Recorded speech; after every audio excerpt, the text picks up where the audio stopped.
Welcome to మన TV. ముందుగా headlines చూద్దాం. Andhra Pradesh SC ST gazetted officer welfare association 2024 డైరీని ఆవిష్కరించిన సజ్జల. అణగారిన వర్గాలను పైకి తీసుకొచ్చే ప్రక్రియలో ఎస్సీ ఎస్టీ ఉద్యోగాలు భాగస్వామ్యం కావాలని పిలుపు.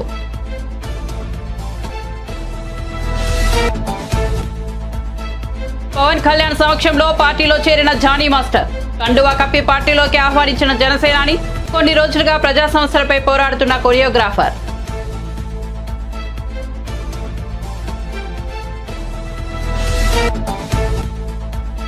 కరీంనగర్ సోషల్ మీడియా వారియర్స్ సమావేశంలో బీఆర్ఎస్ వర్కింగ్ ప్రెసిడెంట్ కేటీఆర్ సమావేశం. రైతు బంధు పడలేదని ఎవడన్నా అంటే చెప్పు తీసి కొడతా అంటున్న కాంగ్రెస్ నాయకులను ఏం చేయాలో రైతులే ఆలోచించాలని వెల్లడి.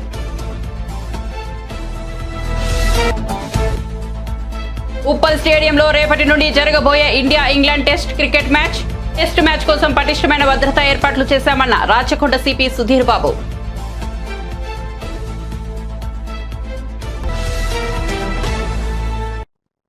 ఇక వార్త వివరాల్లోకి వెళ్తే వైఎస్ఆర్ ఆశయాలు ఆలోచనలకు అనుగుణంగా పెట్టిన పార్టీ వైఎస్ఆర్ పార్టీ అని అణగారిన వర్గాలతో అసోసియేషన్ అవ్వడమే ప్రధాన లక్ష్యమని ఏపీ ప్రభుత్వ సలహాదారు సజ్జల రామకృష్ణారెడ్డి అన్నారు.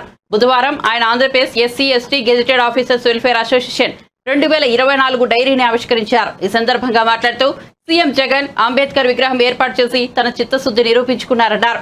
పథకాలు సంస్కరణలో సీఎం జగన్ బడుగు బలహీన వర్గాలకు పెద్దపీట వేశారన్నారు. అణగారిన వర్గాలను పైకి తీసుకొచ్చే ప్రక్రియలో ఎస్సీ ఎస్టీ ఉద్యోగులు భాగస్వామ్యం కావాలని పిలుపునిచ్చారు.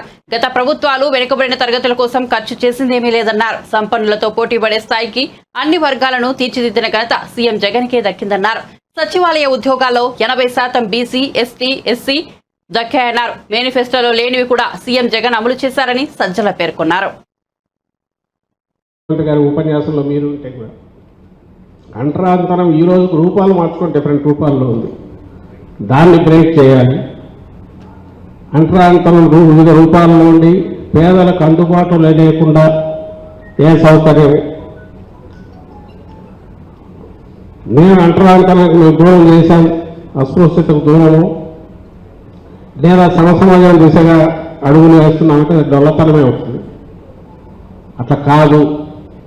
వీళ్ళు అడుగుపెట్టిన విద్యాలయం కానీ ఆసుపత్రి కానీ లేదా వాళ్ళు నేను ఇంతకుముందు అన్నట్టు తమ జీవితాలను తమ సొంతంగా తాము నిర్దేశించుకునేట్టు బతకగలిగడానికి తగిన అవకాశాలు ఇవ్వడం కానీ ఇవన్నీ చేసినప్పుడే ఆ స్వేచ్ఛ స్వాతంత్రంగా వాళ్ళు ఎదగాలనుకున్నంత స్థాయికి ఎదిగేటట్టు హ్యాండ్ హోల్డింగ్ చేయొచ్చు, అవుతారు కూడా ఓవర్ ది పీరియడ్ అన్న విశ్వాసం ఏదైతే ఉందో దాంతో ఆయన చేపట్టిన చర్యల ఫలితమే ఈరోజు మనకు కనబడుతున్నాం. ఈ తేడా ఆ రోజుకి ఈ రోజు.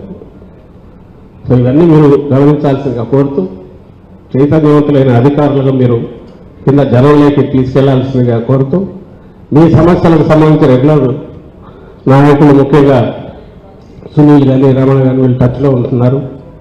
అరుణ్ కూడా తీసుకొస్తున్నారు.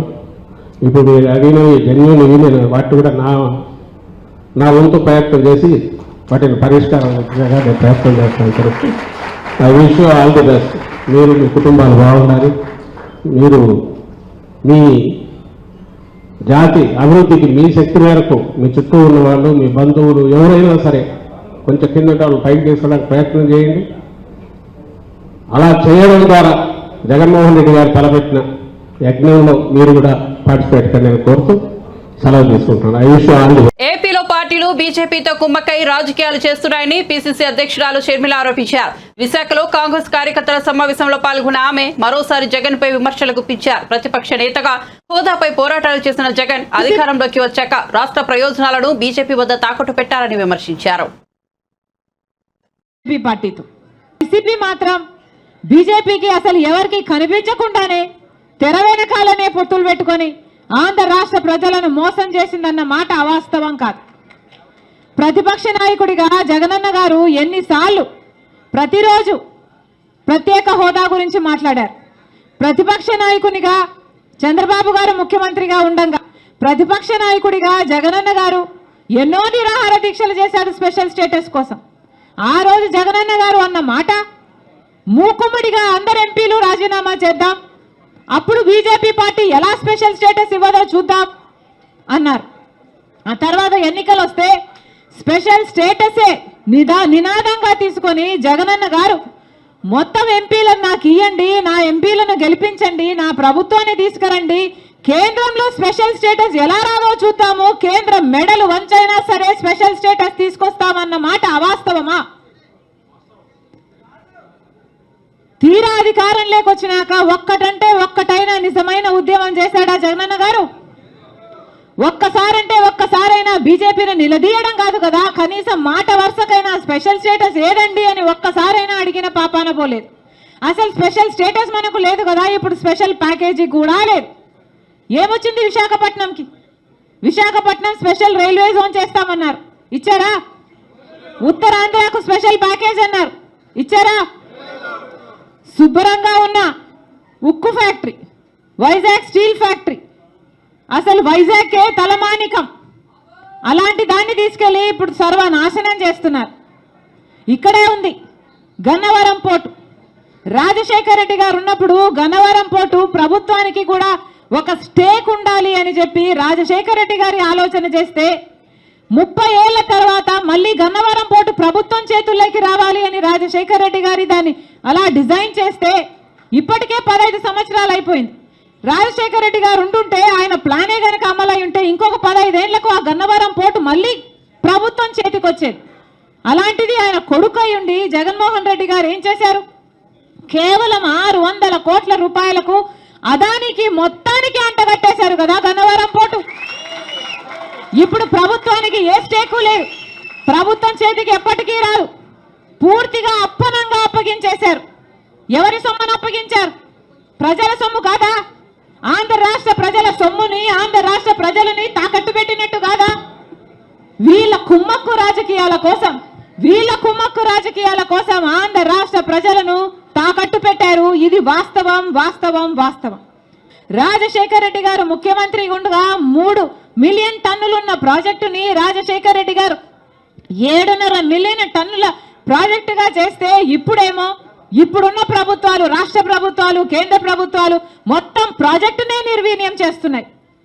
కనీసం లాభాలు రాకుండా, కనీసం ఆ ఉన్న వాళ్ళకి కనీసం ఈ భూములు మిగులుతాయని కానీ, కంపెనీ మిగులుతుందని కానీ భరోసా ఈరోజు లేదు అంటే అది కేంద్ర రాష్ట్ర ప్రభుత్వాల వైఫల్యాలు కాదా?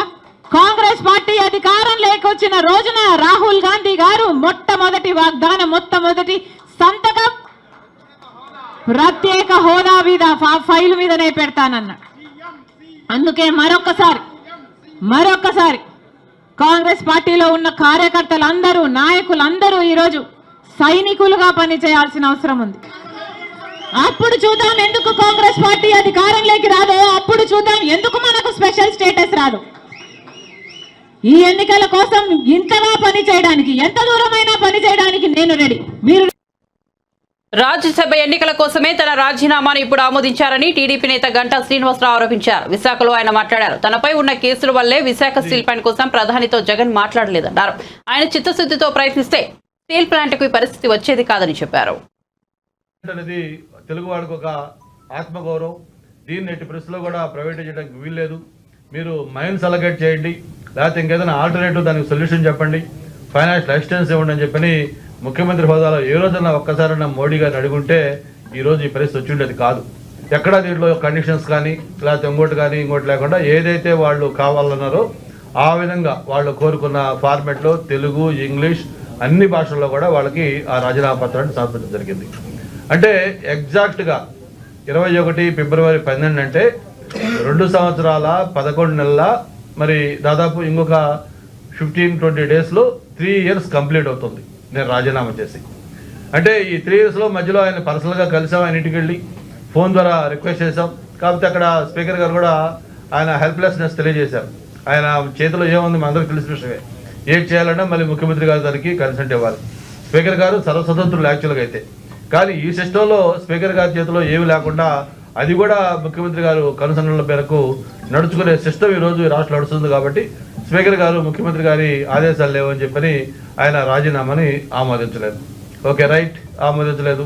మీకు రకరకాల కారణాలు, ఎందుకంటే ఆ రాజీనామా ఆమోదిస్తే బై ఎలక్షన్లు వస్తాయి. బై ఎలక్షన్లు వస్తే స్టీల్ ప్లాంట్ కోసం రాజీనామా చేసిన దీని మీద ఇక్కడ పోటీ చేస్తే ఆ మ్యాండేట్ ఎలా ఉంటుందో జగన్మోహన్ రెడ్డి గారికి బాగా తెలుసు. ఈ రూలింగ్ పార్టీకి ఒక చెంప దెబ్బ తగులుతుంది కాబట్టి ఆ రిస్క్ తీసుకోవడం ఇష్టం లేక రాజీనామాని మీరు ఏదేదో కారణాలు చెప్పి దాన్ని వాయిదాలు వేశారు. మరి ఈరోజు ఇక 3 నెలలు కూడా ఇంక ఎన్నికలకి టైం లేదు. ఏప్రిల్ 16 ఎన్నికలని ఆల్రెడీ పార్లమెంట్ ఎన్నికలకు సంబంధించి ఆ నోటిఫికేషన్ కూడా ఇండికేట్ చేశారు. స్టేట్ ఎలక్షన్లు కూడా మొత్తం అదే డేట్ అంటే దాదాపు ఇంకొక 2 months 20 daysలో ఎలక్షన్లకి మొత్తం మన రాష్ట్రంలో జరగబోతా ఉన్నాయి. అంటే 3 ఏళ్ల క్రితం చేసిన రాజీనామాని 3 నెలలు కూడా లేని ఈ సమయంలో ఈ రాజీనామాని ఇప్పటికిప్పుడు ఒక దొంగచాటుగా కనీసం రాజీనామా చేసి 3 ఏళ్ళు అయితే అప్పుడు రాజీనామా చేశారు, స్టిల్ దానికి మీరు హోల్డ్ అయ్యి ఉన్నారా లేదా, మీ రాజీనామాని యాక్సెప్ట్ చేయమంటారా వద్దా అని కనీసం మినిమం సాంప్రదాయాలు కొన్ని విలువలు కొన్ని రోజు రాజకీయాల్లో పాటించాల్సిన అవసరం ఉంది. అది కూడా కనీసం చేయకుండా అప్పటికప్పుడు దొంగచాటుగా ఆ రాజీనామాని ఆమోదించారంటే దీంట్లో ఒక రాజకీయ కుట్ర కోణం ఏముందో మనందరూ కూడా అర్థం చేసుకోవచ్చు. ఆ రాజ్యసభ ఎన్నికల్లో గెలవాలి అంటే ఎందుకంటే ఆయనకు మొన్న జరిగిన ఎమ్మెల్యేల ఎమ్మెల్సీ ఎన్నిక ఇంకా మర్చిపోవాల. ఆ రోజు దిమ్మ తిరిగే ప్రశ్న ఆ రోజు మొత్తం ఫలితాలు వచ్చాయి. ఏదైతే మా అనురాధ గారు ఎమ్మెల్సీని పెడితే ఎలాగైతే మనం గెలిచామో ఇప్పుడు రాజ్యసభలో కూడా ఖచ్చితంగా 3 రాజ్యసభ సభ్యులు వాళ్ళు గెలిచే పరిస్థితి లేదు. ఖచ్చితంగా తెలుగుదేశం పార్టీ మద్దతు ఇచ్చిన వాళ్ళు లేకపోతే వైసీపీకి సంబంధం లేని వాళ్ళు ఒక రాజ్యసభ ఖచ్చితంగా 100కి 100 పాళ్ళు గెలిచే అవకాశం ఉంది. అందుకే ఈరోజు దాన్ని అడ్డుకోవాలి. ఎలాగైనా సరే రాజ్యసభలో 3 సీట్లు గెలుచుకోవాలంటే తెలుగుదేశం పార్టీకి సంబంధించిన బలం తగ్గించాలి. ఒక్క ఓటైనా తగ్గించగలిగితే మనం దీనికి సక్సెస్ అయినటువంటి ఉద్దేశంతో అప్పటికప్పుడు హడావుడిగా ఈ రాజీనామాని యాక్సెప్ట్ చేసి మేమందరూ కూడా నిన్న టీవీలో వస్తూ చూసాం. నోటిఫికేషన్ కూడా ఇచ్చేశారు దీన్ని ఆల్రెడీ. మొత్తం నేను యాక్సెప్ట్ చేయటం వెంటనే ఆ అసెంబ్లీ సీటు ఖాళీ అయిపోయినట్టుగా దీన్ని నోటిఫికేషన్లో కూడా పెట్టేయడం జరిగింది. ప్రముఖ కొరియోగ్రాఫర్ షేక్ జానీ మాస్టర్ జనసేన పార్టీలో చేరారు. బుధవారం మంగళగిరి జనసేన కేంద్ర కార్యాలయంలో పార్టీ అధ్యక్షుడు పవన్ కళ్యాణ్ సమక్షంలో ఆయన పార్టీలో చేరారు. పవన్ కళ్యాణ్ ఆయనకు కండువా కప్పి జనసేనలోకి ఆహ్వానించారు. ఈ సందర్భంగా షేక్ జానీ మాస్టర్ జనసేనానికి ఖురాన్ను బహూకరించారు. నెల్లూరు జిల్లాకు చెందిన జానీ మాస్టర్ కొన్ని రోజులుగా అక్కడే ఉండి విస్తృతంగా పర్యటిస్తున్నారు. ప్రజా సమస్యలపై పోరాడుతూ సామాజిక సేవా కార్యక్రమాల్లో చురుగ్గా పాల్గొంటున్నారు. అవసరమైన వారికి ఆర్థిక సాయం అందిస్తున్నారు. దీంతో ఆయన రాజకీయాల్లోకి వస్తారనే ప్రచారం జోరుగా సాగింది. అదే సమయంలో ఆయన నేడు జనసేనలో చేరారు.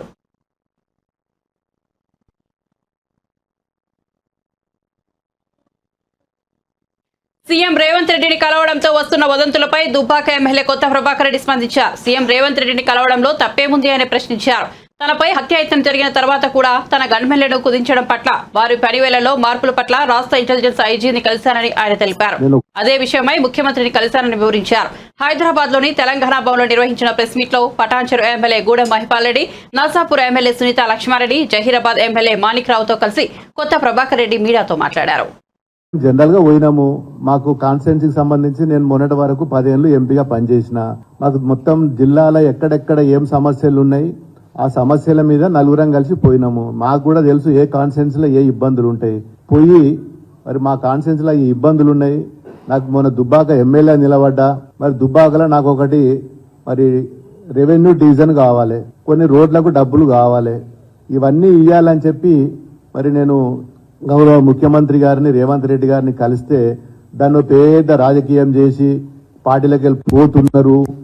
ఏమో అవుతుంది, ఎందుకు పోతామా మేము పార్టీ? కాంగ్రెస్ పార్టీ అంటే అది ఎండికేల పార్టీ. గిల్లకెళ్ళి మేము గల్లకి ఎందుకు పోతాం? ఉద్యమంలో ఉన్నప్పటి నుంచి డే 1 నుంచి 2001 నుంచి మేము పోరాటం చేసి తెలంగాణ తెచ్చుకున్నాము. మా మెదక్ జిల్లా అంటే ఉద్యమాల గడ్డ. గిల్లకెళ్ళి మేము గల్లకెందుకు పోయి కాంగ్రెస్ పార్టీలో పోతామా? ఇప్పుడు సమస్యల మీద పోలే కదా. మాకు ప్రజలు గెలిపించిర్రు, మన 54,000 మేడతో గెలిపించిర్రు. వారికి ఎన్నో సమస్యలు ఉన్నాయి. మరి సమస్యల మీద మొన్న నేను పోయి కోమటిరెడ్డిని కలిసి మాకు R&B రోడ్లు ఉన్నాయి, రోడ్లు కావాలని అడిగినాను. మరి అదేవిధంగా ఉత్తమ్ కుమార్ రెడ్డిని కలిసినాను. మల్లన్న సాగర్ వాటర్ ఉన్నది, మా కాలువలకు నీళ్లు వస్తలేవు, రైతులు బాధపడుతున్నారు, మరి మాకు నీళ్లు ఇవ్వాలి. ఇంతకు ముందు మా రైతులు ఒక ఫోన్ కాల్ కొడితే మరి అప్పటి ఉన్న ఇరిగేషన్ మంత్రి గారు కాలు మెసేజ్ పంపిస్తే తెల్లార వరకల్లా కాలువలలో నీళ్లు ఉంటుండే. ఇలా 15 రోజులు అవుతుంది నేను ఇలా ఉత్తమ్ కుమార్ రెడ్డిని కలిసి. ఈ రోజు వరకు కూడా మరి నీళ్లు వేయలేకపోతుండే. ఈ రోజు వచ్చి మరి కొండా సురేఖ గారు వచ్చి ఇలా మా దగ్గర దుబ్బాకల ప్రోగ్రామ్ చేస్తున్నది. దానికి ప్రోగ్రామ్ కు ఎవరు చెప్పాలి? అధికారులు చెప్పాలి. ఇవాళ ఎవరు మా వాళ్ళ కాంగ్రెస్ పార్టీ ఇన్ఛార్జీలు ఇలా వాట్సాప్లలో పెట్టి మా మంత్రి గారు వస్తున్నారని చెప్పి వాళ్ళు ఇలా కింద ఎవరి పేర్లు ఉన్నాయి? పూజల హరికృష్ణ మన సిద్దిపేట నుంచి ఓడిపోయిన ఎమ్మెల్యే అయిన సిద్దిపేట నుంచి ఓడిపోయిన ఎమ్మెల్యే పేరు పెట్టి దీన్ని రిలీజ్ చేస్తారు. ఇంకోటి చెరుకు శ్రీనివాస్ రెడ్డి మన దుబ్బాక ఎలక్షన్ లో నా మీద డిపాజిట్ కోల్పోయిన ఎమ్మెల్యే వచ్చి ఆయన ఇవాళ ప్రోటోకాల్ మెయింటైన్ చేస్తున్నాడు. ఇలా ఆయన ప్రోగ్రామ్ కండక్ట్ చేస్తున్నాడు. ఇక పోతే మరి అధ్యక్షుడు మరి ఏదైనా ప్రోగ్రామ్ చేస్తే ఎమ్మెల్యే గారు సభాధ్యక్షులు ఉంటారు. ఇలా మా పేరేమున్నది ఇక్కడ కొండ సురేఖ తర్వాత 4 మంత్రులు కింద 4వ ప్లేసుల్లో 5వ ప్లేసుల్లో ఎమ్మెల్యే పేరు ఉన్నది. దీనికోసం మేము అడగడానికి పోతే ఇదో పెద్ద రాజకీయము, కాంగ్రెస్ లో ఏదో మేము కలుస్తున్నాము, మా పార్టీకి ఏమో లేనట్టు, వాళ్ళది ఏదో పెద్ద దేశంలోనే పేద పార్టీ పేద ఉరగబెడుతుంటూ ఆ కాంగ్రెస్ పార్టీలో పోయి మేము గెలుస్తున్నాం అని చెప్పి ఇలా రకరకాల జిమ్మిక్కులు చేసి టీవీలల్లా పేపర్లల్లా సోషల్ మీడియాలల్లా ఇదో పెద్ద డ్రామా. మరి మాకు ఏం అవసరము, మేము ఎందుకు పోతాము? మరి ముఖ్యమంత్రి అన్నప్పుడు మేము అందరి దగ్గర పోతాము, అందరు మంత్రుల దగ్గర పోయినాము. నేను 2 సార్లు ఎంపీ ఉన్న ప్రధానమంత్రిని కలిసిన, మంత్రులను కలిసినాము, రాష్ట్రానికి రావాల్సిన రైల్వే గురించి రైల్వే మంత్రులను కలిసినాము, హైవే గురించి నేషనల్ హైవే మంత్రి నితిన్ గడ్కరీని కలిసినాము, మరి సివిల్ సప్లై ఫుడ్ కార్పొరేషన్ మంత్రులను కలిసినాము. ఏ రోజు కూడా ఢిల్లీలో ఉన్నన్ని రోజులు మేము మంత్రులను కలిసి మాకు రావాల్సిన మరి తెలంగాణ రాష్ట్రానికి మా నియోజకవర్గం రావాల్సిన నిధుల గురించి కొట్లాడినాము.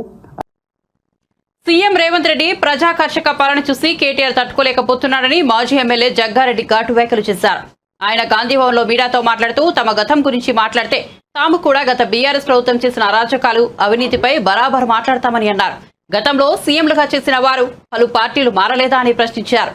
సీఎం రేవంత్ రెడ్డి కూడా పార్టీలు మారాడని, అయితే అందులో తప్పు పట్టాల్సిన అవసరం ఏముందని ప్రశ్నించారు. కేటీఆర్ ప్రతి విషయాన్ని రాజకీయ కోణంలో చూడడం మానేయాలని హితవు పలికారు. ప్రతిపక్షంలో ఉన్న ఎమ్మెల్యేలు సీఎం కలవద్దు అనే రూల్ లేదని, ఒకవేళ కలిసినా అందులో తప్పేముందని అన్నారు. సమైక్య రాష్ట్రంలో వైఎస్ రాజశేఖర రెడ్డి ముఖ్యమంత్రిగా ఉన్నప్పుడు ప్రతిపక్షంలో ఉన్న బీజేపీ ఎమ్మెల్యేలు కిషన్ రెడ్డి, బండారు దత్తాత్రేయ సీఎంను కలవడానికి వచ్చేవారని గుర్తు చేశారు. సమైక్య రాష్ట్రంలో ఉన్న స్నేహపూరిత సాంప్రదాయాన్ని సీఎం రేవంత్ రెడ్డి కొనసాగించడం అభినందనీయమని జగ్గారెడ్డి అన్నారు. మంత్రుల యొక్క అవినీతి యొక్క పరిపాలన మీద, ప్రజలు పడుతున్న ఇబ్బందుల మీద ఏ రాష్ట్రం అయితే రాహుల్ గాంధీ గారు పర్యటిస్తున్నారో, యాత్ర చేస్తున్నారో, భారత్ న్యాయ యాత్ర, ఆ రాష్ట్రంలో రాహుల్ గాంధీ గారు చాలా స్పష్టంగా ఈ రాష్ట్రంలో ఈ ముఖ్యమంత్రి, ఈ బీజేపీ ముఖ్యమంత్రి పరిపాలన బాగలేదు, బీజేపీ ప్రధానమంత్రి యొక్క మోడీ యొక్క పరిపాలన బాగలేదు, 9 ఏళ్ల కాలంలో 10 ఏళ్ల కాలంలో అందులో కులాలు అన్ని కులాలు అన్ని మతాలకు సంబంధించిన ప్రజలందరూ కూడా కలుస్తున్నాడు. చిన్నపిల్లలను, మహిళలను, వృద్ధులను అందరూ కూడా కలుస్తున్నాడు. దాని ఉద్దేశం ఏంది? మనమందరము సంఘటితంగా ఉండాలి, ఐక్యంగా ఉండాలి. మనము వాళ్ళకున్న ఇబ్బందులు తెలుసుకుంటున్నారు. పోయి రాహుల్ గాంధీ గారు ఏం చేస్తున్నారంటే, వారు రాహుల్ గాంధీ గారి దృష్టిలో లేని ప్రజా సమస్యలు తెలుసుకునే ప్రయత్నంలోనే ఈ జోడో యాత్ర, ఈ ప్రజా న్యాయ యాత్ర, ఇవన్నీ ఏంది? అన్ని తెలుసుకోవడానికి రాహుల్ గాంధీ గారు ప్రజల మధ్యలోకి వెళ్తున్నారు. ఇప్పుడు మణిపూర్ ఉంది, మణిపూర్ ల్యాండ్ ఆర్డర్ ప్రాబ్లం కొన్ని నెలలకి మధ్యలో మనం చూస్తున్నాం. దాడులు, అక్కడ పోలీస్ ఫైటింగ్లు జరుగుతున్నాయి. అక్కడ ప్రభుత్వం, కేంద్ర ప్రభుత్వం, బీజేపీ ప్రభుత్వం పట్టించుకుంటలేదు. ఇట్లా ఒక మాట మళ్ళీ చెప్తున్నా, అపోజిషన్ పార్టీ ఎమ్మెల్యేలు ఏ గవర్నమెంట్ ముఖ్యమంత్రి ఉంటే కలవద్దు అని రూల్ లేదు. గతంలో సమైక్య రాష్ట్రంలో నేను ముఖ్య రాజశేఖర రెడ్డి గారు, రోషే గారు, ఎవరు కిరణ్ కుమార్ రెడ్డి గారి దగ్గర చూసినా కదా, బండారు దత్తాత్రేయ గారు, కిషన్ రెడ్డి గారు సీఎంలో కలవడానికి వస్తుండే అప్పుడు సమైక్య రాష్ట్రంలో. మరి ఆ రోజు కిషన్ రెడ్డి, దత్తాత్రేయ కాంగ్రెస్ లో కలిసినట్ట? మరి అట్లా కాదు కదా. అట్లా ముఖ్యమంత్రులు ఉన్నప్పుడు రూలింగ్ పార్టీ ఎమ్మెల్యేలు కలుస్తారు, అపోజిషన్ పార్టీ ఎమ్మెల్యేలు కలుస్తారు. సమైక్య రాష్ట్రంలో ఉన్న సాంప్రదాయాన్ని ఇప్పుడు సీఎం రేవంత్ రెడ్డి కొనసాగిస్తున్నాడు. మీ 9 ఏళ్ల కాలంలో అటు కాంగ్రెస్ కు మన టీఆర్ఎస్ కు అలవాట్లేదు, ఇప్పుడు బీజేపీకి సంబంధించిన అట్లాంటి గతంలో కిషన్ రెడ్డి చాలా సందర్భాల్లో కేసీఆర్ కలిసిండు. దానికి జవాబు ఎప్పుడు నేను మళ్ళీ మీకు జవాబు చెప్తాం. గతంలో కిషన్ రెడ్డి కేసీఆర్ ముఖ్యమంత్రిని కలవలేదా? మరి కలిసినప్పుడు దానికి జవాబు చెప్పండి, మేము దేనికైనా జవాబు చెప్తాం. ఎవరు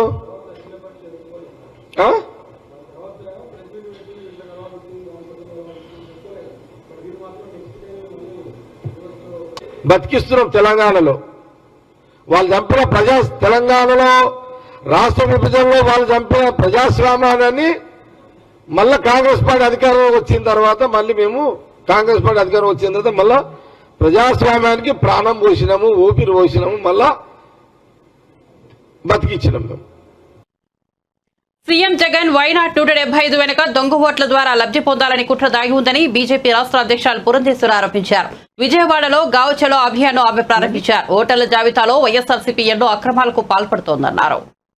అవకతవకలు వాళ్ళు చూసినట్లయితే మనం కంప్లైంట్ చేసాం, ఒక ఫిర్యాదు చేసాం మనం సెంట్రల్ ఎలక్షన్ కమిషన్కి. పెద్ద ఎత్తున ఓటర్ లిస్టులో ఉన్నటువంటి ఓటర్ల పేర్లు గల్లంతు చేయడం, లేనటువంటి వారి పేర్లు చేర్చడం, ఇవన్నీ కూడా రుజువులతో సహా ఏ విధంగా ఎపిక్ కార్డ్స్ ఏవైతే ఉంటాయో, ఓటర్ ఐడెంటిటీ కార్డ్ ఏదైతే ఉంటుందో దాన్ని కూడా దొంగచాటుగా వాటిని డౌన్లోడ్ చేసి వాటిలో ఆ ఫోటోలు మార్చేసి తిరుపతిలో అయితే 35,000 దొంగ ఓట్లు వేయించుకున్నటువంటి పరిస్థితి. కనుకనే పదే వైనాట్ 175 అని ఏదైతే నినాదం వైఎస్ఆర్సీపీ తీసుకుందో దీన్ని దృష్టిలో పెట్టుకునే ఈ రకంగా మనం దొంగ ఓట్లు వేయించుకోవచ్చు అన్న ధైర్యంతో వాళ్ళు ఆ నినాదం ఇచ్చారని చెప్పి మనం అందరం కూడా విశ్వసించవలసినటువంటి పరిస్థితి ఏర్పడింది. కానీ సెంట్రల్ ఎలక్షన్ కమిషనర్ గారికి ఎప్పుడైతే మనం ఫిర్యాదు చేశామో వెంటనే దాని మీద ఎంక్వైరీ చేయటం, ఒక ఐఏఎస్ ఆఫీసర్ని కూడా సస్పెండ్ చేయటం జరిగింది. అది భారతీయ జనతా పార్టీ విజయం. అది దాని రుజువులతో సహా మనం ఇవ్వగలిగాము సెంట్రల్ ఎలక్షన్ కమిషనర్కి. కనుకనే వారు చర్యలు కూడా తీసుకోగలిగారు. అయితే ఇప్పుడు వచ్చినటువంటి నిబంధనలో కొన్ని ఇబ్బందులు ఉన్నాయనేది భారతీయ జనతా పార్టీ పరిగణిస్తుంది. ఎందుకంటే 80 సంవత్సరాలు పైబడినటువంటి ఓటర్లు ఎవరైతే ఉన్నారో వారి ఇంటి దగ్గర నుండే ఓటింగ్ చేయొచ్చు అనేటువంటి ఒక కొత్త నిబంధన ఇవాళ వచ్చింది మన నిన్న మొన్న చూసినట్లయితే.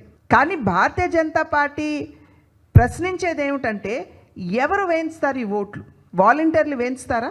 వాలంటీర్లు వేయించేటట్టయితే మనందరికీ తెలుసు అది ఏ రకంగా ఉంటుందో. అది దొంగ ఓటుగా మనం ఎట్లా పరిగణించవచ్చో మనం అందరికీ తెలియనటువంటి విషయం కాదు.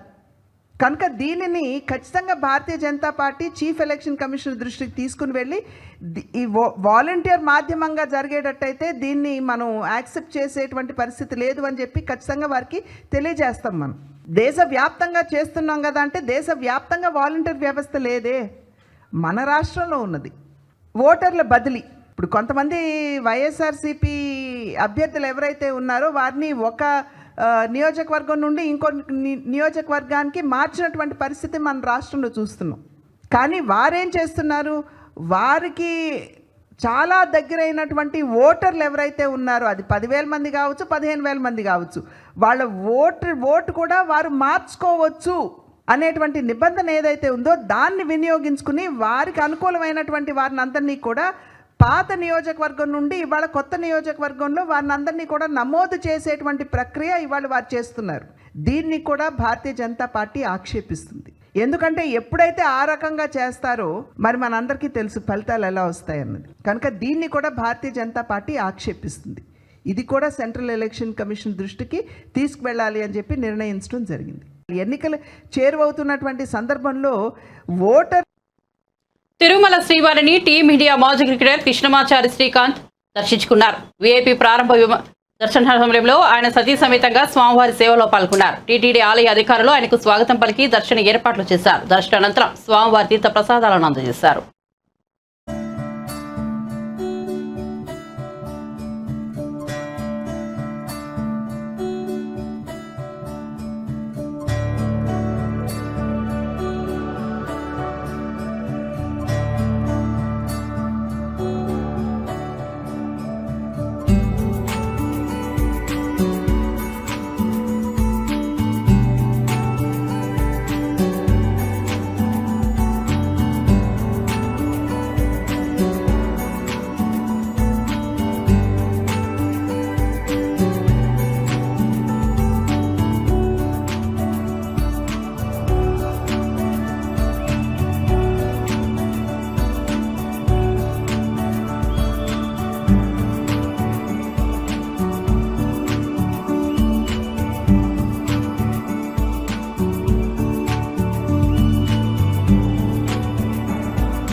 ఉప్పల్ స్టేడియంలో రేపటి నుండి జరగబోయే India England test cricket match సందర్భంగా స్టేడియంలో ఏర్పాటు చేసిన భద్రతా ఏర్పాట్లపై Rachakonda CP Sudheer Babu press meet నిర్వహించారు.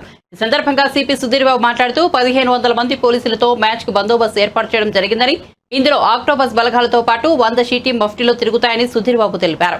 ఉదయం 6:30 నుండి ప్రేక్షకులకు స్టేడియంలోకి అనుమతిస్తామని, స్టేడియం చుట్టూ 360 సీసీ కెమెరాల సాయంతో నిరంతరం పర్యవేక్షణ చేస్తున్నామని తెలిపారు. బ్లాక్ లో టికెట్స్ అమ్మే వారిపై కఠిన చర్యలు తీసుకుంటామని సుధీర్ బాబు హెచ్చరికలు జారీ చేశారు. దానికోసమే మీకు జస్ట్ బ్రీఫింగ్ కోసం మీరు అడుగుతున్నారు కాబట్టి తొందరగానే మీకు ఇచ్చేసి will go for the next activity of our professionalism. Match start అవడానికి 3 hours ముందే మేము ఆడియన్స్ స్పెక్టేటర్స్ ఇన్సైడ్ అలౌ చేయడానికి ప్రొవిజన్ ఇచ్చాం. So that 9:30 to 5 o'clock match కాబట్టి they can come after 6:30 we can allow them inside. We are started a new system, evidence-based policing, where everyone, ఎక్కడికి ఎవరైతే posting ఉంటారో వాళ్ళు మా అధికారులు ఎవరున్నా సరే మేము వాళ్ళని మానిటరింగ్ చేసే విధంగా ఫిజికల్ వేలో చేస్తాము. దాని తర్వాత మా కమాండ్ కంట్రోల్ నుంచి కూడా కెమెరాస్ 360 కెమెరాస్ ఉన్నాయి. ఎంటైర్ స్పెక్టేటర్స్ తో పాటు మా అధికారులు పనితీరు కూడా మేము కనెక్షన్ వీక్షిస్తుంటాం. అంతేకాకుండా ఎక్కడైనా ప్రాబ్లం ఉంటే మళ్ళీ ఆ కన్సర్న్ ఆఫీసర్స్కి మేము దాని మీద ఏం యాక్షన్ తీసుకోవాలో చెప్పే విధంగా మేము మా కమాండ్ కంట్రోల్ కూడా ఏర్పాటు చేయడం జరిగింది. ట్రాఫిక్ పరంగా చూస్తే మార్నింగ్ 9:30 స్టార్ట్ అవుతుంది కాబట్టి పీక్ అవర్స్లోనే జనాలు వస్తుంటారు. ఈవినింగ్ కూడా పీక్ అవర్స్ ఉంటుంది. సో ట్రాఫిక్ పర్స్పెక్టివ్లో కూడా మేము ఏర్పాటు చేస్తున్నాం. ఎక్కువగా అధికారులను మొత్తంగా 1500 మంది పోలీసు అధికారులతో పాటు ఆక్టోపస్ లాంటి స్పెషల్ ఏజెన్సీస్, మౌంటెడ్ పోలీస్ తో పాటు మా బీటీ టీమ్స్, దెన్ మా ఏఆర్ ఫోర్స్, టిఎస్ఎస్పి ఫోర్స్ ఇవన్నీ కూడా ఉండడం జరుగుతుంది. మహిళల భద్రత మనకు ప్రభుత్వానికి కూడా ఇంపార్టెంట్ ఏరియా ఆఫ్ కన్సర్న్ కాబట్టి మా she teams 100 teams she teams different మఫ్టీలో అట్లా ఉంటారు. కాబట్టి మహిళల కోసం పూర్తి భద్రత కల్పించే విధంగా మేము చర్యలు చేపట్టాం. అంతేకాకుండా ఇన్సైడ్ వెళ్ళిన తర్వాత కూడా ఏమేమి ఆర్టికల్స్ తీసుకురావద్దు అనేది మేము ఆల్రెడీ పబ్లిష్ చేసాం. But for your information like binoculars కానీ కెమెరాస్ బైనాక్యులర్స్ దెన్ బులెటిన్ ముగించే ముందు హెడ్లైన్స్ మరోసారి చూద్దాం. Andhra Pradesh SC ST gazetted officer welfare association 2024 డైరీని ఆవిష్కరించిన సజ్జల. అణగారిన వర్గాలను పైకి తీసుకొచ్చే ప్రక్రియలో ఎస్సీ ఎస్టీ ఉద్యోగులు భాగస్వామ్యం కావాలని పిలుపు.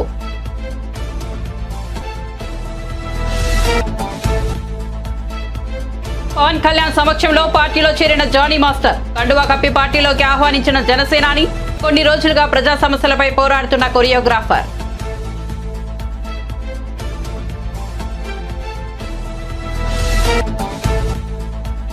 కరీంనగర్ సోషల్ మీడియా వారియర్స్ సమావేశంలో బీఆర్ఎస్ వర్కింగ్ ప్రెసిడెంట్ కేటీఆర్ సమావేశం. రైతు బంధు పడలేదని ఎవడన్నా అంటే చెప్పు తీసి కొడతా అంటున్న కాంగ్రెస్ నాయకులను ఏం చేయాలో రైతులు ఆలోచించాలని వెల్లడి.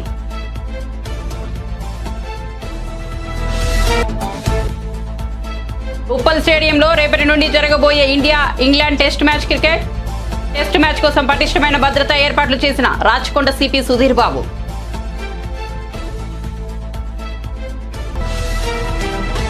మరిన్ని అప్డేట్స్ కోసం చూస్తూనే ఉండండి మన టీవీ.